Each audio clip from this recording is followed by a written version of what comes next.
Alors cette vidéo conclut le cycle des voyelles. Donc au tout début je vous ai montré comment est-ce qu'on transcrit les voyelles en arabe. Donc il y a les i, il y a le a, il y a le ou et il y a le silence. Je vous ai également montré dans une deuxième vidéo qu'il y a certaines voyelles en français qui n'existent pas en arabe. Donc on arrive à les transcrire en arabe en les changeant. Par exemple, le O se transforme en OU, le U se transforme parfois en I, le E également. Et donc maintenant, on va faire les consonnes en arabe. Alors, les consonnes en arabe se transcrivent sous une forme de moustache qu'on met en dessous de la voyelle.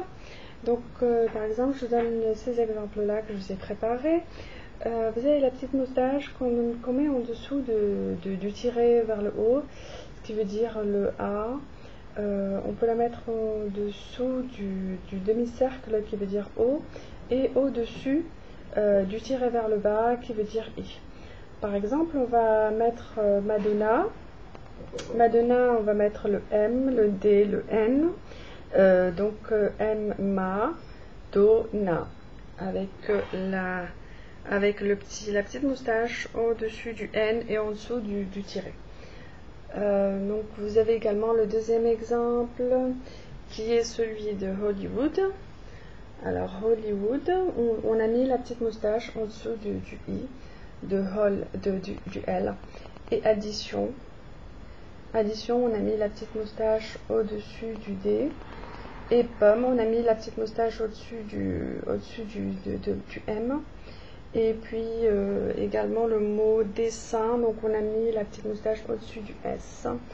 Alors je vous ai mis également les mots en arabe pour que vous puissiez apprendre à vous familiariser dès maintenant un tout petit peu aussi avec les consonnes en arabe. Comme je vous avais dit, c'est un travail préparatoire que je vous ai fait faire. Utiliser d'abord les consonnes en français et puis la voyelle par-dessus en arabe. Donc vous voyez bien que là en arabe, même si vous ne connaissez pas encore les consonnes, vous avez la consonne en arabe et puis par-dessus vous avez la voyelle en français. Enfin, la consonne en arabe, vous avez par-dessus la voyelle en arabe également. Donc voilà, ça c'était un travail préparatoire que je vous ai fait faire. En sachant que là, je vais vous faire un exercice d'application qui est un tout petit peu long, mais l'objectif c'est ça, c'est de faire un peu plus que ce qu'on avait fait avant. Je vous ai préparé une phrase et puis cette phrase-là, vous allez la faire en français avec les voyelles en arabe. La phrase, alors, elle dit: à l'école, j'ai fait des additions, j'ai mangé une pomme qui était bonne, je suis allée à la maison, j'ai chauffé à manger et j'ai appelé mes amis. Vous faites exactement la même chose qu'on a fait dans les exercices précédents, c'est-à-dire que vous allez mettre la voyelle en arabe par-dessus la consonne en français. Vous arrêtez la vidéo et puis vous la faites. J'essaie de vous la montrer un peu pour que vous puissiez copier les consonnes en français. Même si, vous pouvez très bien essayer de faire l'exercice en totalité sans faire vous-même les consonnes en français, sans les copier, je veux dire, sans copier les consonnes en français. Vous prenez juste la phrase en français et puis vous essayez de retrouver les consonnes en français et puis le faire avec les voyelles également en arabe. Si vous voulez, vous pouvez arrêter la vidéo pendant que moi je fais la correction. Donc je vais vous faire la correction tout de suite. Et ça va vraiment conclure le cycle des voyelles uniquement. Et on va passer aux consonnes. Alors, à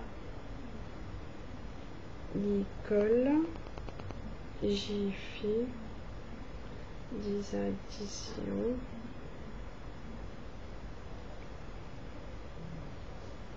J'ai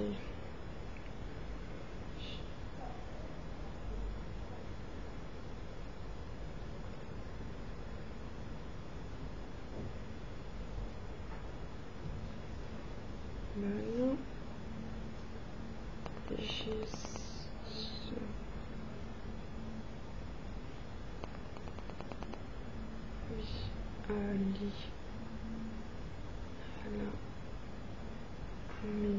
maison, j'ai chauffé à manger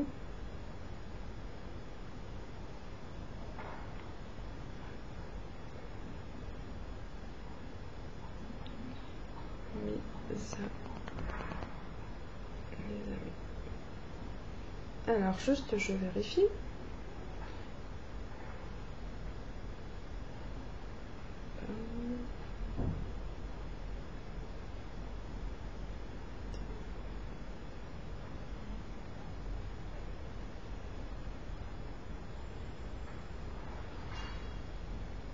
Alors, donc là vous avez avec la partie voilà en arabe, enfin avec les voyelles.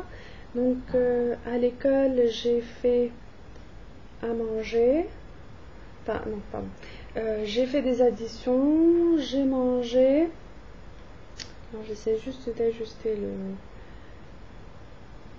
la pancarte. À l'école, j'ai mangé, j'ai fait des additions, j'ai mangé une pomme qui était bonne. Je suis allée à la maison, j'ai j'ai chauffé à manger et j'ai appelé mes amis. Donc, comme vous pouvez le constater, vous avez la petite moustache qui est en dessus des consonnes.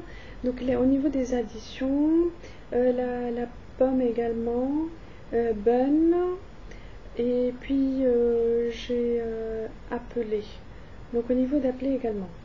Donc vous avez les voyelles qui sont bien transcrites sur les mots en français. Donc j'espère que cet apprentissage vous aura été utile parce que grâce à ça, vous apprenez d'abord les voyelles et comment les utiliser. Et puis à partir de là, quand vous aurez les consonnes, vous saurez un tout petit peu reconnaître déjà une consonne parce que vous verrez la voyelle qui sera par-dessus. Je vous donnerai la prochaine leçon, ce sera le cours sur les consonnes en arabe. Et à partir de là, on avancera petit à petit.